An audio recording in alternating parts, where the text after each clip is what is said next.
RBC analyst just visited Tesla's Megapack factory in Lathrop and he got all bullish about it. He says Tesla's utility battery business may be worth more than the car business. The firm says that Tesla stock is going to $297 in the next 12 months. Now, there's some pushback against this bullishness, saying that it's the least protected business segment of Tesla because Tesla is getting batteries from other suppliers and there needs to be something truly unique like the auto bidder software, but even that hasn't yet proven scalability.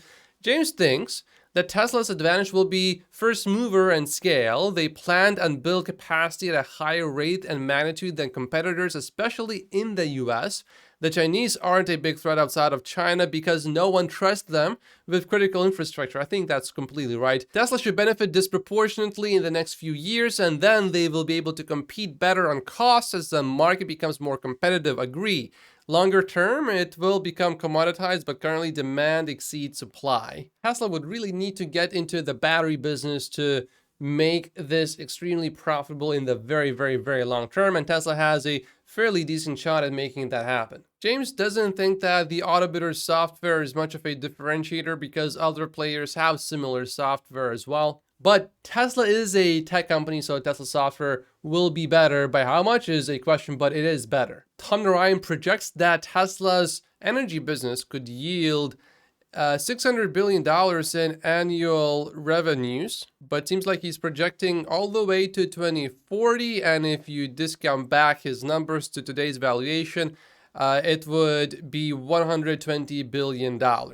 Seems like Justin Bieber has taken a delivery of a Cybertruck, which means that all of these celebrities that just got Teslas, Justin Bieber, Lady Gaga, Kim Kardashian, all of these celebrities must like Elon's posts on X. We were told constantly that his posts would make people stop buying Teslas, so therefore celebrities buying Teslas means that they like what he's saying, right? What is clear though is that this free publicity is certainly helping Tesla. Honda launches its new hydrogen fuel cell EV.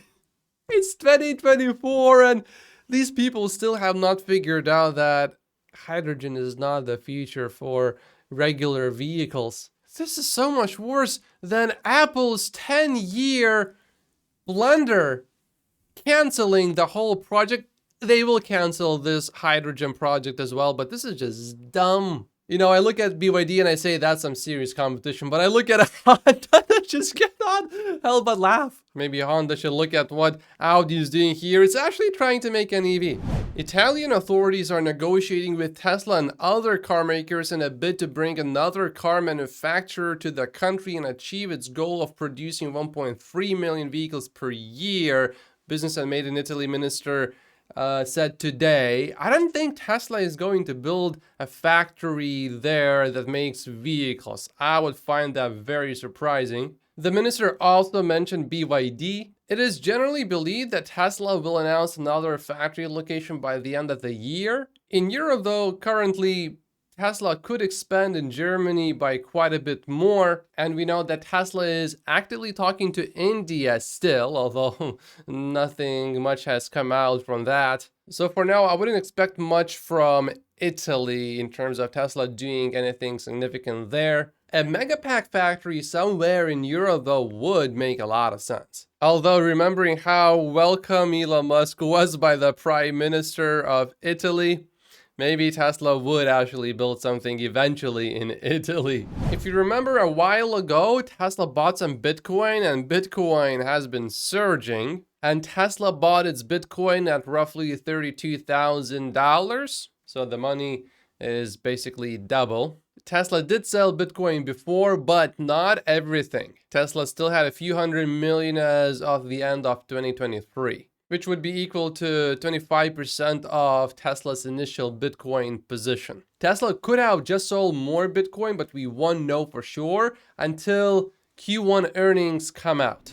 A US Congressman, Mike Simpson, has joined nearly 140 other representatives and senators in urging President Joe Biden to end EV transition goals.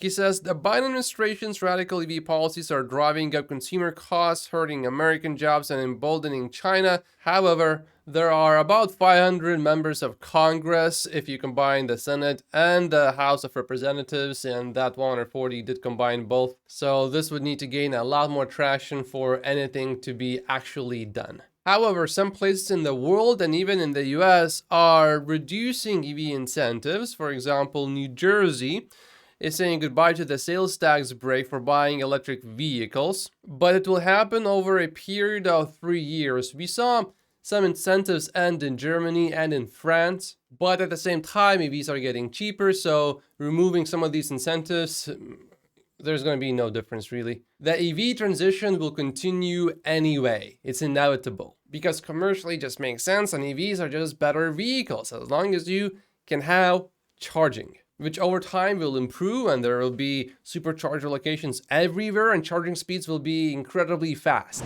We got a Giga Shanghai production update. It produced 82,500 vehicles in January, which was higher than the wholesale number, so the inventory rose slightly to about 11 days. You can see wholesale numbers in red on this chart and inventory in green here. Looking at production year over year, it is up 42% though.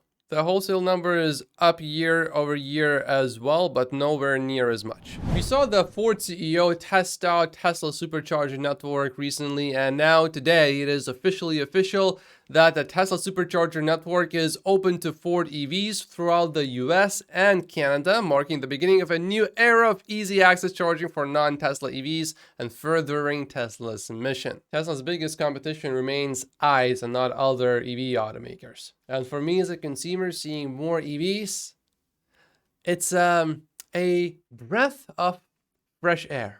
For me personally, the biggest reason why I don't like going downtown to the city center is because of pollution. But in 10, 15, 20 years, that will change radically. And Tesla just launched this new page on its website, making it really easy for everyone else to find Tesla superchargers. Tesla's network will also soon open to Rivian, GM, Volvo, and Polestar. And Tesla today announced they are currently opening one new supercharging stall every hour in North America. Consumer Report published this, best cars of the year, top 10 picks of 2024. And I think Stephen Mark Ryan calls it Con Report. The Model Y actually made the list. There's no Model 3 though. A Tesla designer who was responsible for the 3, the Y, the Semi, the Roadster leaves to join an aviation startup. I don't really think this is much of a loss for Tesla, so I think it's fine. His designs for Tesla did really well though, so I would like to thank him for all of the work he has done for Tesla. He was specifically a lead interior designer.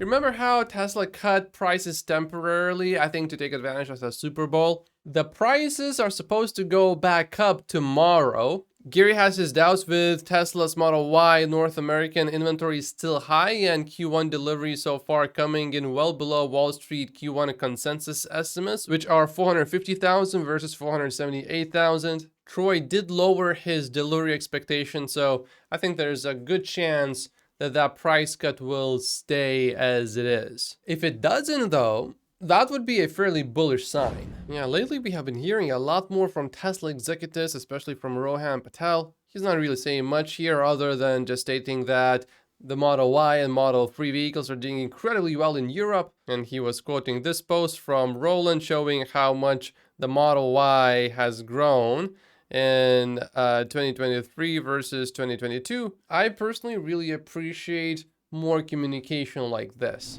There's some very conflicting reporting going on about what happened between Apple and Tesla back in the day. The New York Times says Apple held some discussions with Elon Musk about acquiring Tesla, according to two people familiar with the talks, but ultimately decided that building its own car made more sense than buying and integrating another business. Elon said this about the situation, this is from 2020, during the darkest days of the Model 3 program, I reached out to Tim Cook to discuss the possibility of Apple acquiring Tesla for 1/10 of our current value, which back then in December of 2020, around this time, Tesla was trading at $230 per share, so very similar to where we are right now.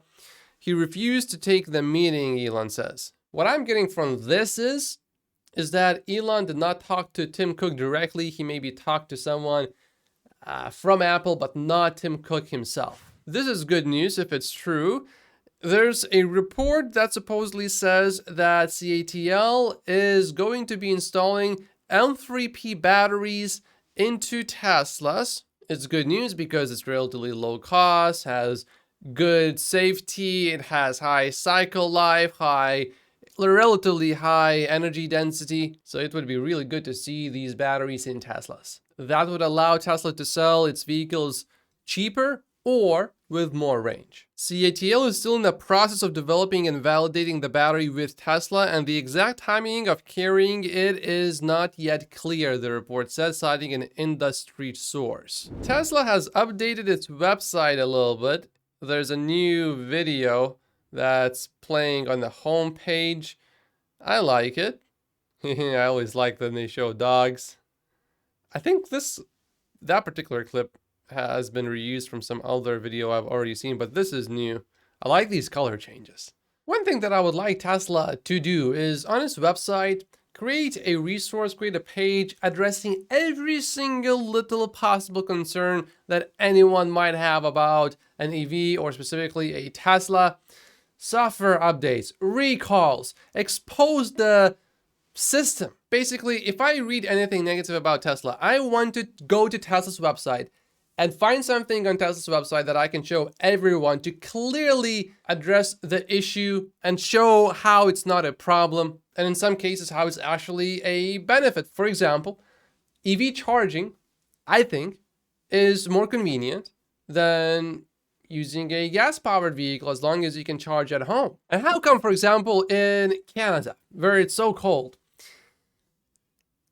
I don't see when I go to Tesla's website that, the heat from the vehicle comes out immediately. In 2 seconds, the vehicle is warm. If you drive a gasoline-powered vehicle, you're going to be cold as ice for 5 minutes. List every single benefit and address every single possible issue. And some people like to do a lot of research. I'm, for example, a type to do that sometimes. And if Tesla had a list of 200 things that are unique to Teslas and that address all the concerns, I think some people would go through these. But the main thing that I want is everything in one single place. Currently, everything is sort of scattered. It's out there somewhere, but it's not in one place. Tesla's total fleet size is now estimated to be roughly 5.5 million vehicles, and on average, it drives 1,667 miles per second.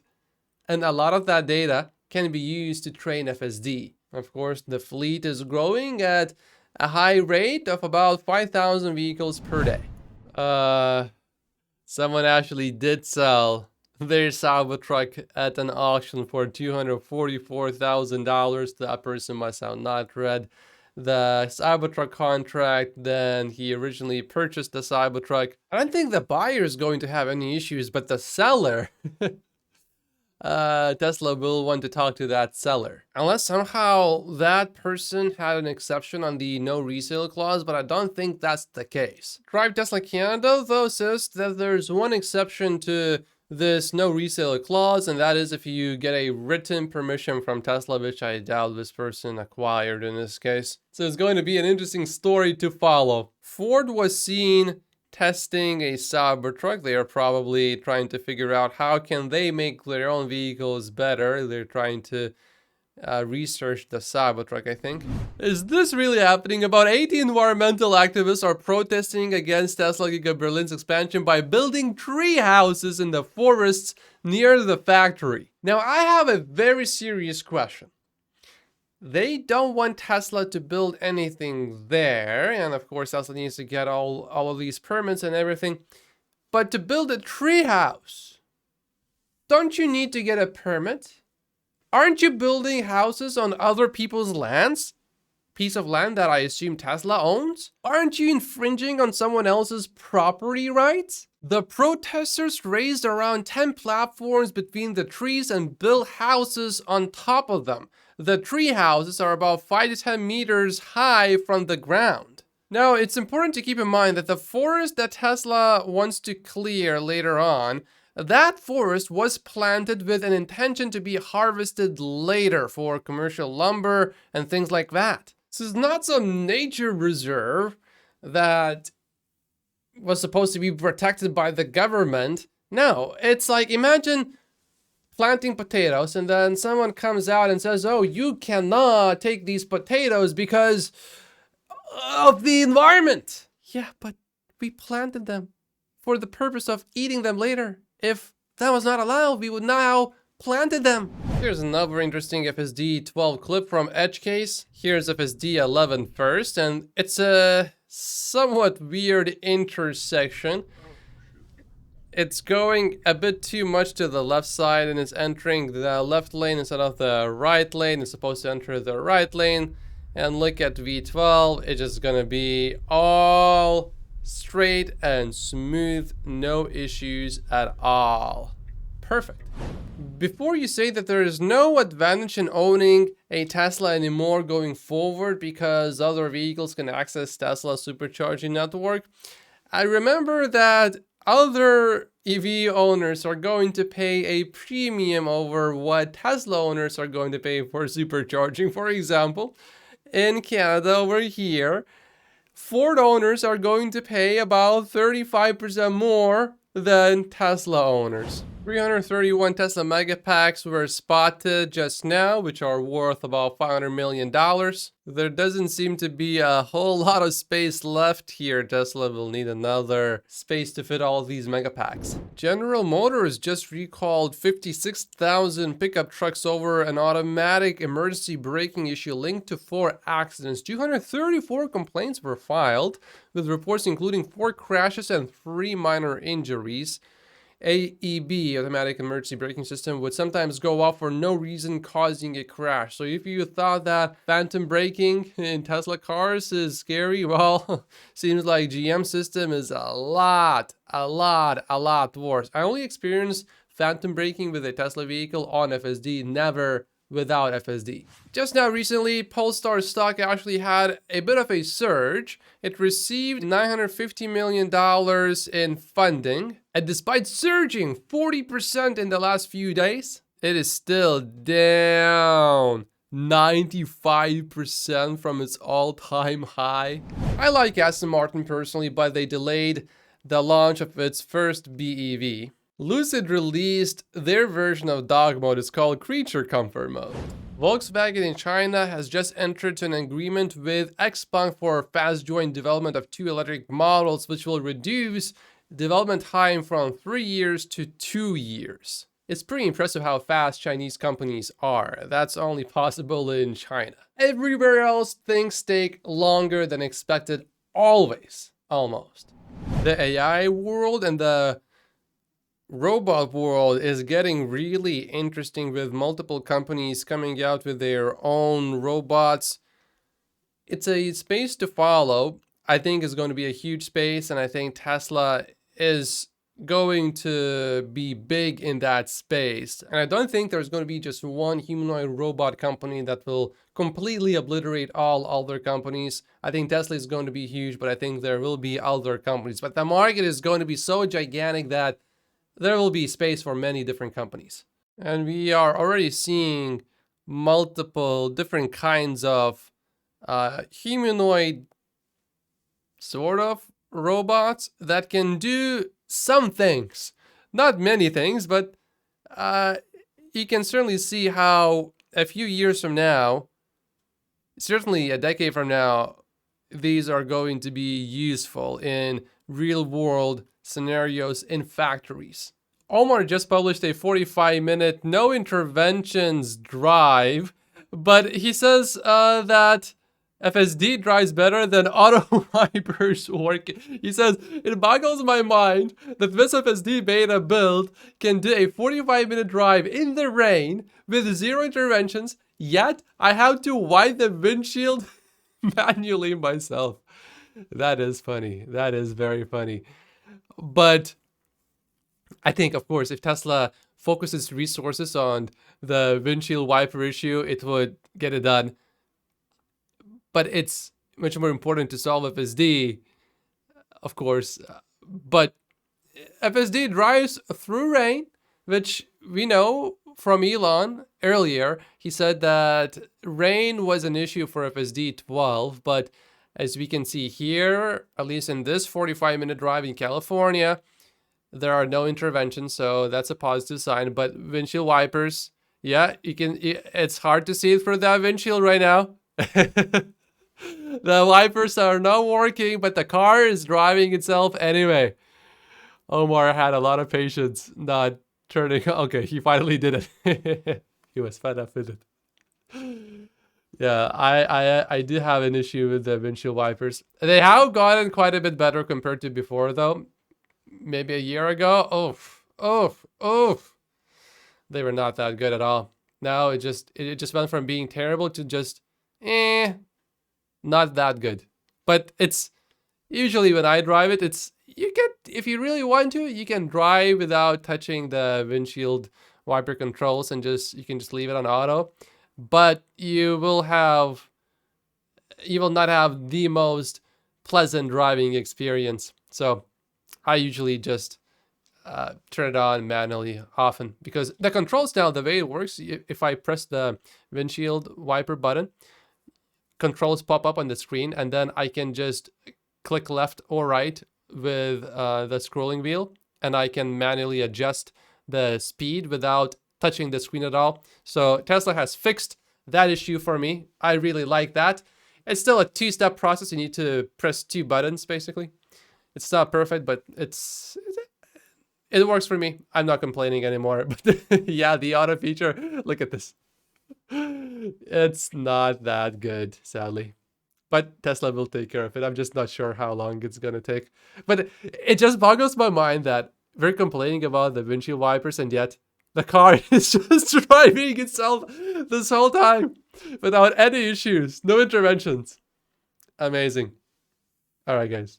Like and subscribe if you haven't yet, and I will see you in tomorrow's episode.